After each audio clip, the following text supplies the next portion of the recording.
चुड़ैल की होली। ये कहानी है नैनपुर की।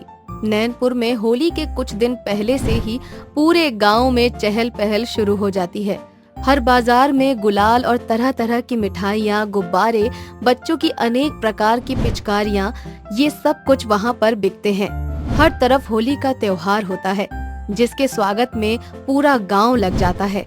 उस गांव के मुखिया जी का बेटा राजीव, जो कि बड़ा ही बदतमीज और घमंडी किस्म का लड़का था, उसे अपने पैसों पर, अपने जमीन और जायदाद पर बहुत ज्यादा घमंड हुआ करता था। उसके पिता अक्सर उसे समझाया करते थे कि हमेशा पैर जमीन पर ही रखना चाहिए, लेकिन वो किसी की नहीं सुनता था। ऐसे ही होली के कुछ दिन पहले राजीव अपने दोस्तों के साथ नशे में धुत एक पेड़ की छाव में बैठा होता है। तभी वहाँ राजीव को उस सुनसान बगीचे में एक सुंदर सी लड़की दिखाई देती है। उस लड़की का नाम रिद्धिमा होता है। राजीव फौरन उठकर रिद्धिमा के पास जाता है और उसे कहता है, अरे ओ सुंदर लड़की, कौन हो तुम? और इस गांव में पहले तो तुम्हें नहीं देखा कभी। मेरा नाम रिद्धिमा है, और आपका? मैं इस गांव के मुखिया का बेटा हूँ, राजीव, और तुम्हें पहली बार इस गांव में देख रहा हूँ, क्योंकि इस गांव की हर लड़की को तो मैं अच्छे से जानता हूँ। इसीलिए तुम्हें देखकर मैं बता सकता हूँ कि तुम इस गांव की तो नहीं हो। हाँ, मैं इस गांव की नहीं हूँ। इस गांव में मेरे चाचा रहते हैं और मैं शहर से गांव में होली सेलिब्रेशन के लिए आई हूँ। सुना है इस गांव में बहुत अच्छे से होली मनाई जाती है, तो सोचा चलो हम भी गांव की होली में रंगीन हो जाएं। हाँ, ये तो बहुत अच्छा किया तुमने। वैसे भी तुम इतनी सुंदर हो कि तुम्हारे साथ होली में रंगीन होने का अलग ही मजा है। तभी राजीव के दोस्त उसे आवाज देने लगते हैं। राजीव उनके पास जाता है और कहता है, अरे क्या है यार, क्यों चिल्ला रहे थे तुम लोग? मैं कब से देख रहा हूँ, तू वहाँ अकेले खड़ा क्या कर रहा है? अबे अंधे, मुझे वहाँ मैं खड़ा हुआ दिखाई दिया, लेकिन वो सुंदर सी लड़की नहीं दिखाई दी। अबे तूने ज्यादा पी ली है, हमें तो कोई लड़की नजर नहीं आई। वहाँ पर तू अकेला जब से खड़े खड़े पता नहीं क्या कर रहा है। अबे मैंने नहीं पी है, बल्कि तुम लोगों ने पी है। मुझे वो सुंदर सी लड़की दिखाई दी और वो बड़ी कमाल की थी। उसका नाम रिद्धिमा है। वो इस गांव में होली मनाने आई है और इस होली में एक अलग ही जाम मिल गया मुझे तो। इस तरह राजीव अपने दोस्तों से थोड़ी देर बहस करता है और अपने घर आ जाता है। ऐसे ही रात को राजीव खाना वाना खाकर आराम से अपने कमरे में सो रहा होता है। उसे ना जाने क्यों नींद नहीं आ रही थी। वो बार बार उठकर करवटें बदल रहा होता है। तभी राजीव को फिर से रिद्धिमा की झलक दिखाई देती है। वो उठकर खिड़की के पास जाता है और वो देखता है कि खिड़की के बाहर रिद्धिमा खड़ी है। वो घर से बाहर रिद्धिमा से मिलने जाता है और उससे कहता है, अरे रिद्धिमा, तुम इतनी रात को यहाँ क्या कर रही हो? तुम्हें पता है इस गांव में लड़कियां सुरक्षित नहीं है, तुम इस तरह बाहर मत निकला करो। क्यों? इस गांव में लड़कियां सुरक्षित क्यों नहीं है?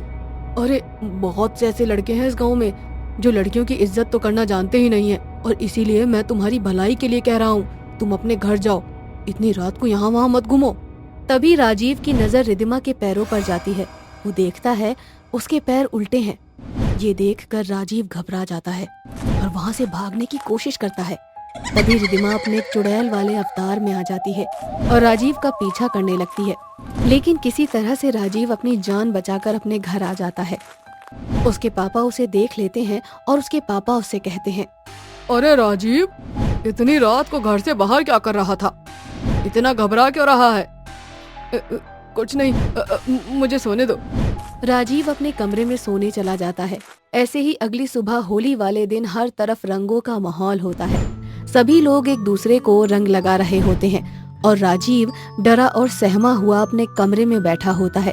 तभी उसके यार दोस्त उसे जबरदस्ती घर से बाहर ले जाते हैं और उसे होली खेलने के लिए कहते हैं, लेकिन राजीव को हर तरफ रिद्धिमा का भूत ही नजर आ रहा होता है। थोड़ी देर बाद साड़ी पहने हुए उसकी तरफ एक लड़की यानी कि रिद्धिमा आ रही होती है। राजीव वहाँ से भागने लगता है। तभी रिद्धिमा का भूत राजीव को पकड़ लेता है और उसका गला दबाने लगता है। गांव वाले ये नजारा देखकर हैरान हो जाते हैं। तभी रिद्धिमा राजीव से कहती है, मैं आई हूँ इस होली पर तेरे साथ होली मनाने। कुछ याद आया राजीव? याद आया या याद दिलाऊं? गांव वाले राजीव को बचाने की कोशिश करते हैं, लेकिन वो डर के मारे हिम्मत नहीं जुटा पा रहे होते। तभी राजीव के पापा गांव के मुखिया और चुड़ैल से कहते हैं, तुम आखिर चाहती क्या हो? मेरे बेटे के पीछे क्यों पड़ी हो? मैं इस होली पर तेरे बेटे से बदला लेने आई हूँ, क्योंकि पिछली होली को इसने मेरे साथ जबरदस्ती की थी और मुझे मार के जंगल में फेंक दिया था। तब से मेरी आत्मा भटक रही थी और इसी दिन का इंतजार कर रही थी। जिस तरीके से इसने मुझे मारा था उसी तरीके से मैं इसे मारकर जंगल में फेंक दूंगी और ये मैं करके ही रहूंगी। इसको इसके कर्मों की सजा जरूर दूंगी आज। इतना बोलकर वो चुड़ैल अपने लंबे लंबे नाखून निकाल लेती है और उन नाखूनों से राजीव को नोच नोच कर मार देती है और मारने के बाद उसकी डेड बॉडी को जंगल में ले जाकर फेंक देती है। और वो चुड़ैल होली पर अपना बदला पूरा करने के बाद हमेशा हमेशा के लिए उस गांव से चली जाती है।